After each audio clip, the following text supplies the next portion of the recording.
wenyini wotudde ngamba nti terera butereza togwena talina wotudde ngamba nti funa akatebe otulobere ng'otererera ddala oyongera ate okunyumirwa empeereza yange ng'era omuweerezaawo simulala yenze Fifi Jedanis Anka mu ddakiika eno yennyini mbeera nga ntuuse mbeere ng'ate nkutuusaako amawulire mwanattu oba oliawo g'obadde tomanyi oba oliawo g'obadde omanyi naye ng'olimu okubuusabuusa ngamba nti okola ky'amanyi nnyonnyini ddala okubanga weekuumidde wano ku Fifi Jedanis Anka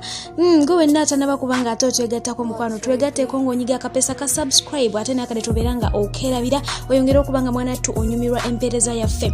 mu kadde kano kennyini jjukira nti nabasuubiza ne mbagamba ngenda kubanga mbatuusaako abazannyi abannayuganda abaana abaffe abawano abazze batuzannyira ebinayuganda bangi tubalaba bulabi mu binayuganda naye nga tetubategeera ate ne tutegeerako abo abatonotono abatutumufu ennyo naddala abasinga okubanga bakola ku ma TV ag'enjawulo okugeza nga Florence Nampija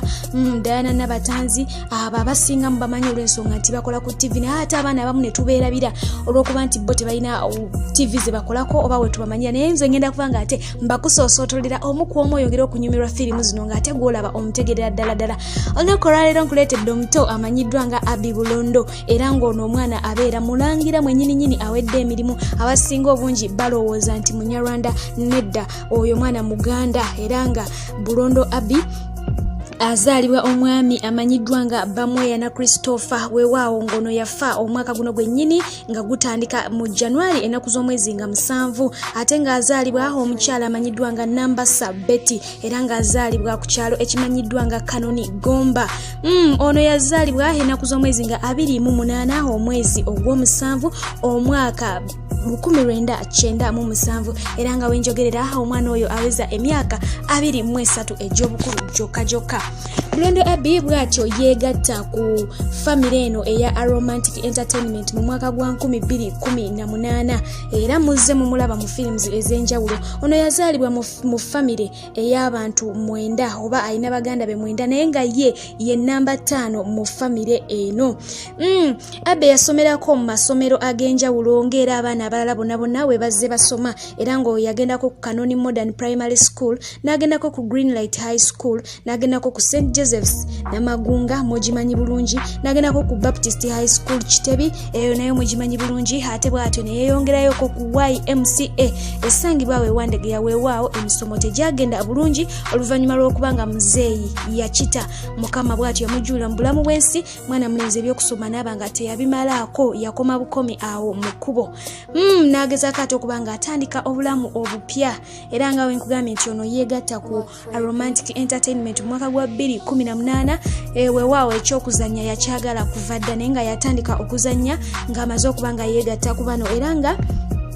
azze nga yeetaba mu firimu ez'enjawulo ez'abantu bano. Tujjukire nti Aromantic Entertainment tukoledde firimu nnyingi nnyo wano mu Uganda muzze muziraba nakati mukyaziraba naye nga kuzimu kwezo mwana mulenzi ono ze yeetabyemu oba z'oyinza okumunoonyezaamu nga mbutuufu eyo yo bw'ogiraba ojja kumusangamu. Mulimu gye bayita ekibwatukira, mulimu gye bayita ntabadde, mulimu gye bayita time up, mulimu gye bayita breaking hearts, mulimu gye bayita house party, mulimu gye bayita bunjako, mulimu gye bayita amakungula, mulimu gye bayita entunnunsi era entunnunsi eno abasinga mu mutegeredde nti abadde nga kyaliwo oyo omwana mulenzi amanyiddwa nga Conrad Peter gwe mubadde mumanyi nga Sendegeya Sende wa Melody abadde mu nnyo era nga akyazanyira ddala era nga ne mu firimu empya gye tusuubira okubanga bagenda kufulumya eddakiika yonna gye bayise akali amaggwa egenda okubanga edda mu kifo ky'entunnunsi egenda okubanga eragibwa ku Bukedde TV mwana mulenzi ono agenda kubanga ate agirimu nnyo agenda kubanga yeetabamu era musuubire okubanga omulabamu. Mwana mulenzi ono ye official promoter owa Romantic Entertainment mu bufunze ku naddala ku social media yakwasaganya emikutu egyo ba page ezo zolaba eza Romantic Entertainment yazikwasaganyiza ddala bulungi nnyo ebyo bitonotono byensobodde okubanga nkuleeterayo ku mwana mulenzi oyo omanye omwana gwolaba ali biki okitegeera ababadde balowooza nti Munyarwanda Munyankole nedda mwana wuuyo mulangira ava mu lulyo lulangira ate nga mwana muto ddala nga wenkugambye nti aweze alina emyaka 23 yabadde yakagiweza ngenda kubanga mbakuleetera bonna mpola mpola twongere okubanga tubanyonyoka twongere okuwagira firimu ezaffe zaane ez'Abannayuganda twongere okuziraba twezizeemu amaanyi nga bwe twagala ebinigeria nga bwe tubiraba bwe tuba tukola ne wano ku binauganda byaffe twongeremu okubanga tubizzaamu amaanyi mbadde Fijje nga bulijjo atakumira mpeera abankumire mweraba.